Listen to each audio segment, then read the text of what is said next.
Well, everyone, I wanted to break down basically my assumptions of some of the worst iPhones and compare them against some of the best iPhones you can buy right now and just kind of go from there. Now, these are iPhones that are brand new or in the used market that are very similar to one another.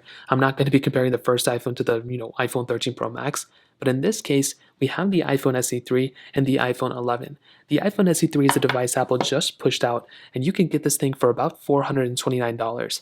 I would not consider this the worst iPhone ever made, but I do think it's a really bad value and I probably would not recommend it. So instead of buying this iPhone, I would probably recommend buying something like an iPhone 11. This is a beautiful device with so much capability. It does have an older chipset than the iPhone SE3, but from the build quality alone, it is a much better device. The screen you're getting on the front, it's a 4.7-inch panel on the iPhone SE3 versus on the iPhone 11 you're getting a 6.1-inch panel, a bigger panel. I think it's the same, if not a little bit higher resolution here. Probably it's about the same. You're getting that gesture-based design though. This is the big thing. On something like the iPhone 11, that gesture-based design really works in its favor. On top of that, that notch, it may be a big deal for some people, but I'd rather take the notch than the big bezels on the iPhone SE3. The iPhone 11 is also a bigger phone, but you're getting better battery life. But also when it comes down to the camera setup on the back, you are getting a much better camera setup on the iPhone 11 with its dual camera setup, wide and ultra wide, than the iPhone SE3. On top of that, you're getting 4K at 60 on the back and the front on the iPhone 11, when the SE3 you were only getting 4K at 60 on the back and only 1080p on the front. That is a pretty big deal in my opinion. I will say otherwise the build quality seems about the same. The iPhone 11 is a much bigger phone and it's much thicker as well. But I do think with all that, it comes in my opinion that the iPhone 11 is one of the best iPhones you can buy right now. The iPhone SE3 is probably one of the worst iPhones you can buy. But this also brings me to four other iPhones I want to go and kind of hit on. The iPhone 12 mini and the iPhone 13 mini.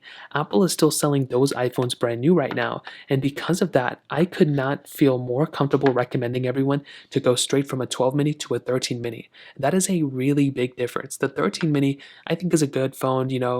I think the 12 mini was a good phone. It kind of, brought a new, smaller form factor, but the 13 mini fixed everything that the, 12 mini basically brought. So because of that, I would also recommend going from an iPhone 12 mini to an iPhone 13 mini. The 12 mini is not the worst iPhone ever, but it is not the best one, and I would recommend going to the 13 mini.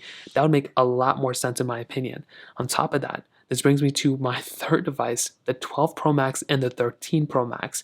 I would recommend going from an iPhone 12 Pro Max, which Apple isn't selling brand new anymore, but you can pick them up in the used market. Going from a 12 Pro Max to a 13 Pro Max would also be a really big upgrade. The reason for that is because just like with the 12 mini, the 13 Pro Max fixed a lot of the issues that the 12 Pro Max had. The battery issues, you're getting a ProMotion display, you're getting maybe the same build quality, but you're getting better battery life, better performance. Like those types of things are really, really important. And I would recommend going down that route, going through and actually utilizing the 13 Pro Max. It's maybe a little bit more expensive right now, but that is another device I would probably recommend looking at as well. So those are some of the best iPhones and comparing them against some of the worst iPhones and how I kind of feel about them. If you have any other thoughts or questions, let me know in the comment section below. Hit the like button, that'll mean so much, but definitely hit that subscribe button. More importantly than everything else, I love every single one of you guys. Hopefully I'll catch you guys in the next video. Peace out till then.